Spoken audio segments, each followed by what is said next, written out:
नमस्कार, जय माता दी। मैं हूं आपके अपनी लाइफ डिजाइनर जीतू आचार्य। वसंत पंचमी की आप सभी को बहुत बहुत शुभकामनाएं।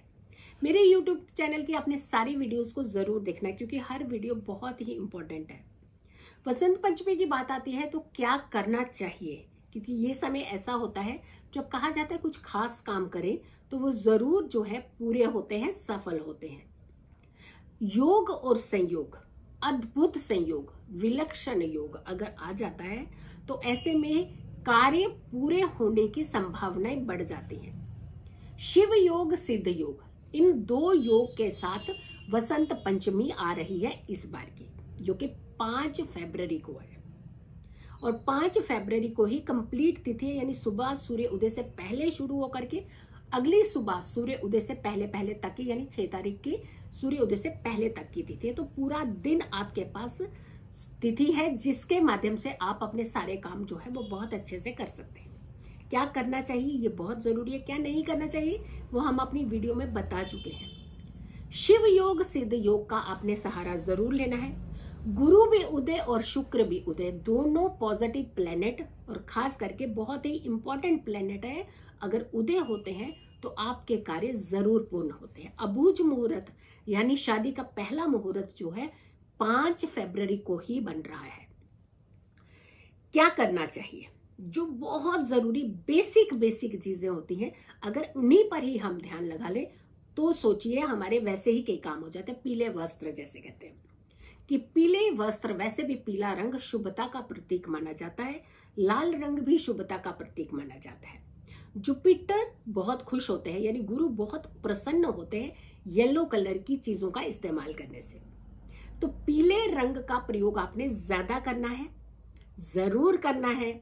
घर के मिष्ठान यानी कोई मीठी चीजें बना रहे हैं तो भी आपने पीले रंग, पीले चावल मीठे बना सकते हैं, हलवा बना सकते हैं आप। ये सारी चीजों का भी प्रयोग आप अपने घर के माध्यम से कर सकते हैं। लेकिन हर व्यक्ति को पीले वस्त्र उस दिन जरूर धारण करने चाहिए, जरूर पहनने चाहिए।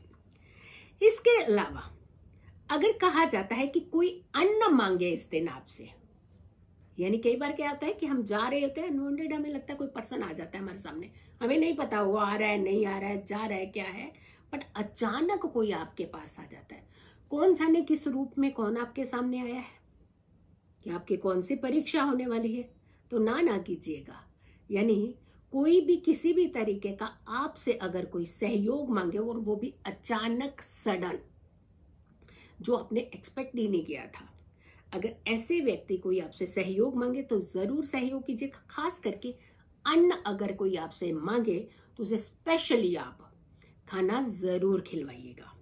हाँ, तामसिक भोजन नहीं होना चाहिए, यानी नॉन वेजिटेरियन नहीं, वेजिटेरियन फूड ही खिलाना है, ये ध्यान रखने की जरूरत है। ऐसे बच्चे जिन्हें वाकई ही विद्या की जरूरत है, जिन्हें वाकई ही पढ़ाई की जरूरत है, लेकिन कई बार अफोर्ड नहीं कर पाते उनकी फैमिलीज, ऐसे बच्चों को अगर आप शिक्षा से जुड़ी हुई संबंधित चीजें देते हैं, बुक्स है, कॉपीज है, उससे पूछ लीजिए कि आपको किस चीज की जरूरत है। पेन है, और खास करके आपकी यूनिफॉर्म है, स्कूल में डालने वाले शूज हैं, बहुत सारी चीजें होती हैं, स्लेट है, स्लेटी है जिससे लिखते हैं, और ऐसे बच्चों को बैग है, यानी एजुकेशन से जुड़ी हुई चीजें, विद्या से जुड़ी हुई चीजें अगर आप सहयोग कर सकें तो ये बहुत ही उत्तम रिजल्ट देती है, किसी की जिंदगी को एक सही दिशा की तरफ लेकर के जाती है। तभी हम कहते हैं ना कि अगर आप सिर्फ धन का सहयोग किसी को करते रहेंगे तो हो सकता है उस व्यक्ति को आप उसके काम से दूर कर रहे हो, उसके फ्यूचर से दूर कर रहे हैं। तो इसीलिए सिर्फ मांगने पर धन का नहीं करना चाहिए सहयोग, आपको वो सहयोग करना चाहिए वो हर महीने अपने लिए खुद धन कमा सके और अपने परिवार का पालन पोषण कर सके, यानी उसे स्टैंड करने का प्रयास करना चाहिए। तो खास करके अन्न मांगे तो अन्न दो। अगर आप धन की बात कर रहे हैं वो सिर्फ हमेशा तो कोशिश कीजिए कि उसकी स्टेबिलिटी में आप अपना क्या सहयोग कर सकते हैं।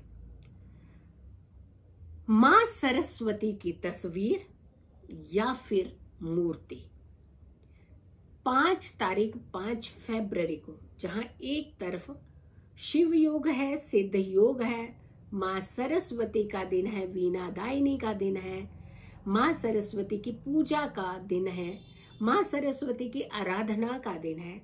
इस दिन खास करके कहा जाता है कि माँ सरस्वती की मूर्ति अपने घर में लाना या फिर एक तस्वीर अपने घर में लाना और उसे पीला आसन देकर के विराजित करना अपने घर के मंदिर में, ये बहुत ही उत्तम मानी जाते हैं। बहुत ही दैवीय प्रयोग होता है। अगर आप कला के क्षेत्र में हैं तो माँ सरस्वती के हाथ में वीणा है जो, वो तस्वीर लाइएगा। अगर आप पढ़ाई हायर एजुकेशन की तरफ अगर आपका रुझान है तो माँ सरस्वती के हाथ में किताब है, वो बुक पढ़ती हुई माँ सरस्वती की कोई तस्वीर मिलती है तो वो अपने पास ले आइएगा।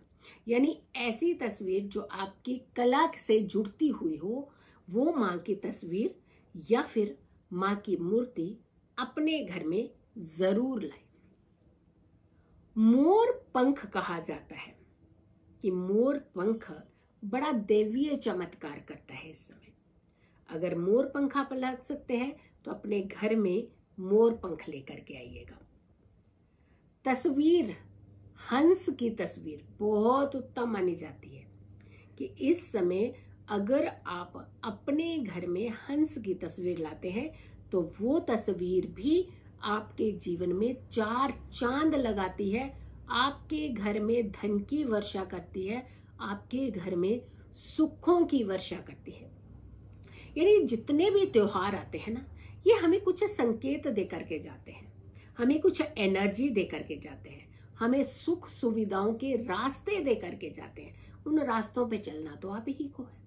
उन रास्तों पर चलने के लिए आपको बिल्कुल पूरी तरह से सही ज्ञान होना जरूरी है कि कब हम कौन सा कार्य कर सकते हैं जिस पर हमारी जिंदगी की स्टेबिलिटी निर्धारित हो सकती है।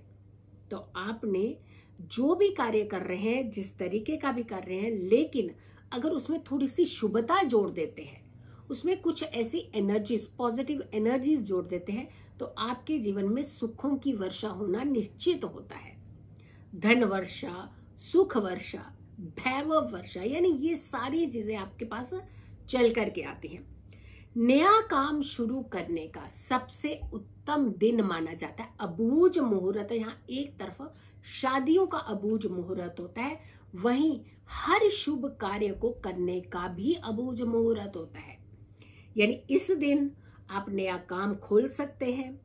जो काम आपने बहुत दिनों से आपको लगा था कि सारा सिस्टम हमने तैयार करके रखा है, लेकिन हमें सिर्फ और सिर्फ उद्घाटन करना है, यानी इनॉग्रेशन करनी है, तो ऐसे टाइम पर भी आप इनॉग्रेशन कर सकते हैं। यानी ये समय भी आपके लिए बहुत ही उत्तम अच्छा समय होता है।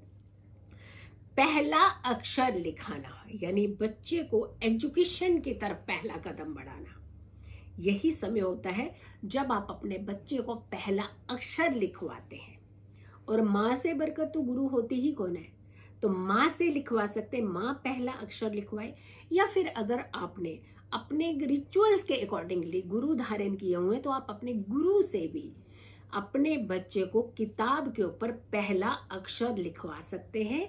यानी 5 फरवरी का दैवीय दिन है, उस समय ये कार्य आप शुरू करा सकते हैं।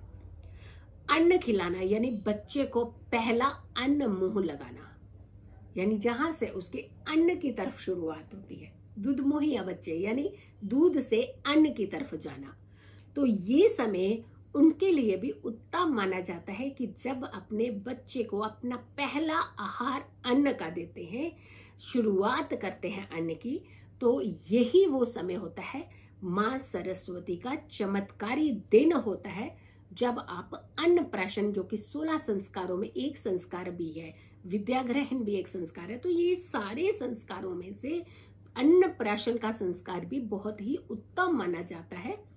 तभी एक कहावत नहीं, जैसा खाए अन्न वैसा रहे मन, जब शुभता से उसकी शुरुआत हो तो यानी बच्चे जो होते हैं बहुत ही स्वस्थ रहते हैं और बहुत ही अच्छे होते हैं, ज्ञानवान होते हैं, बुद्धिमान निकलते हैं। तो इसी दिन ही इसकी शुरुआत करनी चाहिए। तो देखा आपने क्या करना चाहिए, ये बहुत इंपॉर्टेंट होता है। क्या नहीं करना चाहिए ये हम पहले ही बता चुके हैं। आपने अगर अभी तक मेरे चैनल को सब्सक्राइब नहीं किया है तो जरूर कीजिएगा, वीडियो ज्यादा से ज्यादा लोगों तक शेयर कीजिएगा और मेरी आने वाली वीडियो का हर वीडियो को आप इंतजार कीजिएगा। इनफैक्ट जितनी वीडियोस हैं उन सारी वीडियोस की आपने लिंक जो है सारे व्हाट्सएप ग्रुप पर आपने शेयर जरूर करना है। खुश रहिए, स्वस्थ रहिए, पॉजिटिव रहिए। पॉजिटिव रहते हैं तो हर समस्या से हम दूर रहते हैं। जल्दी हाजिर होंगे एक अच्छी वीडियो के साथ, तब तक के लिए नमस्कार।